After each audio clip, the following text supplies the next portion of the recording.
Hey guys, it's Lyrat, and that's the third video we're gonna be making about the slicing of the walls with Lightsaber.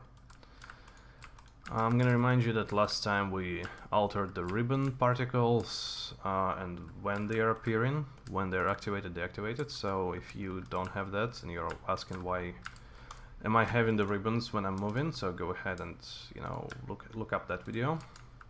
But in this one, hopefully we will finish the slicing, at least as far as the demo video goes, because of course there's a lot more stuff to be done, and a lot more techniques and code could be utilized and written to improve upon the concept that we had in the demo video. But for now, let's stick to what we had there. So for now, we don't have anything on top. We're slicing the thing off and it just disappears. Of course, this could be improved. By the way, I just realized that something happened with my particle when I'm touching walls, so there's that. And we might as well go ahead and fix that here as well. So let's see what happens here. Yeah, I think for some reason I just cut it off here, and that's not what I wanted to do. So let's bring that guy back.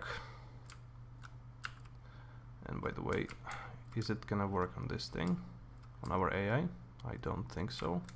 At least I cannot touch him, maybe. Yeah, so we get our cutting particles back, but let's not get distracted. And let's get back to the slicing part. So let's create other half here and see what happens. And I'm gonna explain to you exactly what you will see in the results. So I'm gonna cut. You can see that something happened there, but what did actually? The mesh is still there. It has collision and everything, but the mesh is still there. So I'm gonna show you how to check it right here in the viewport. Remember, if you're editing the blueprint and you click play, the separate window will open. Now here, by default, the viewport window will become the play in editor window. So what I can do is I can go ahead and I can leave, let's just get away from the wall. Yeah, I can leave my body, kind of, or my pawn, and float freely. And when I'm floating freely, you can see that I can get inside this wall and see what happens. So we made several slices already because we're slicing with a high kind of rate. Every tick we could slice one more.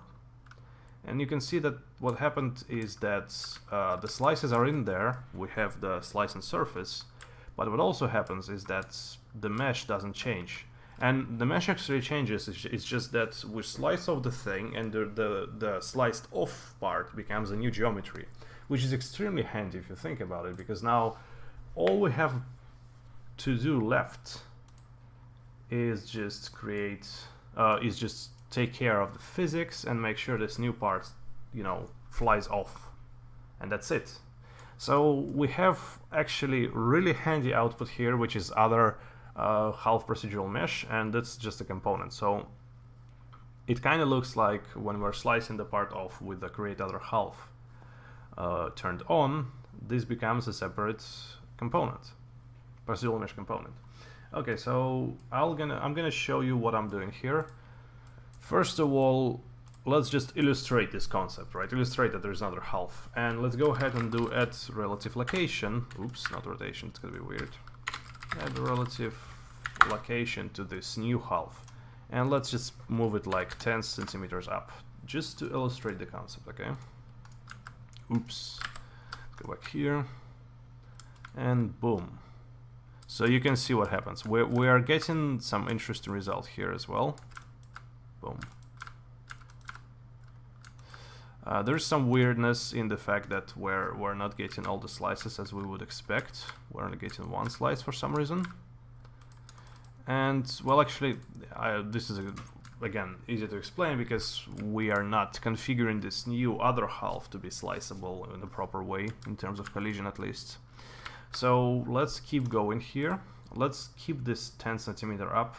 We'll maybe move it down to 5 because we need some initial kind of distance there. And that kind of makes certain sense as well, because when you're slicing off with a really hot thing, of course it would just burn some of the material off, some of the matter off. Okay, so what's the collision of this new sliced part? Of course, set collision enabled. I think it's enabled by default, but let's make sure about it. And then we do a couple of things. We are simulating physics here, so set simulate physics. Let's see if this is enough.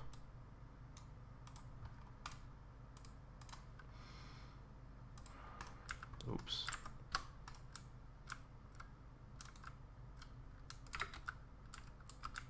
And you can see that it's kind enough in the sense that if I move this part off now by myself as a player, I kind of get what I want.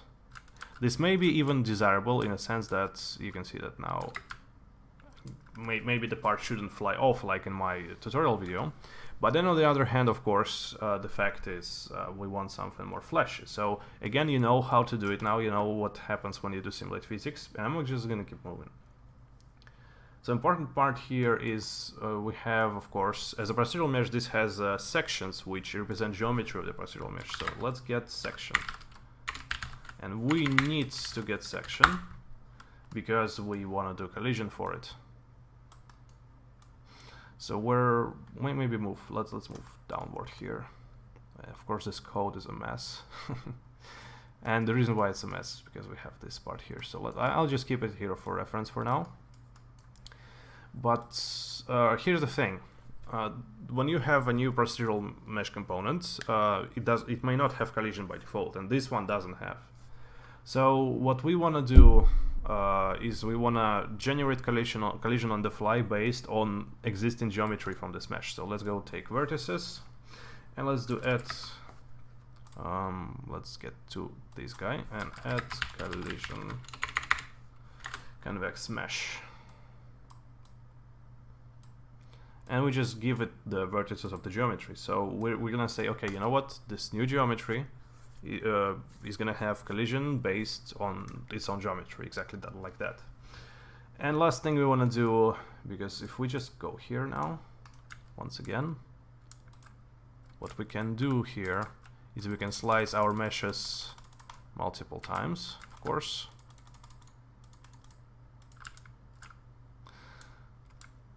But yeah, also the particles are there, which doesn't look exactly right.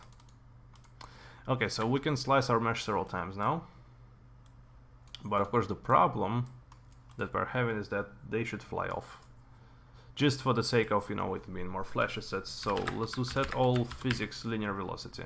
I tried several things, by the way. I tried stuff like adding impulse and stuff, but this was the thing that worked most, for better or worse.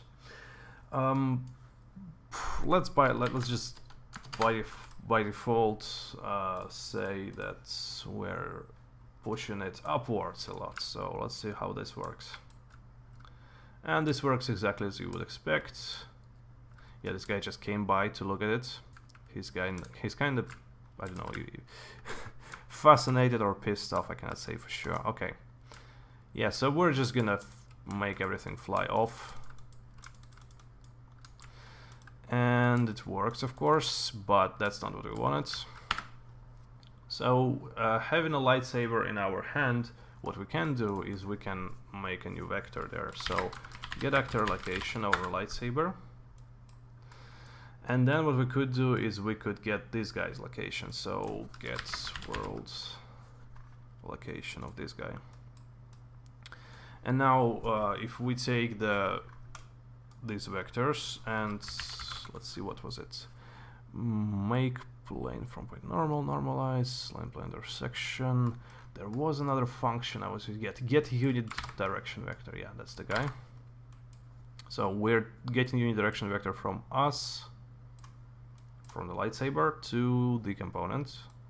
This becomes a direction, and let's multiply this guy by like 200. So we're saying, you know, in the direction from us, let's add linear velocity in that direction.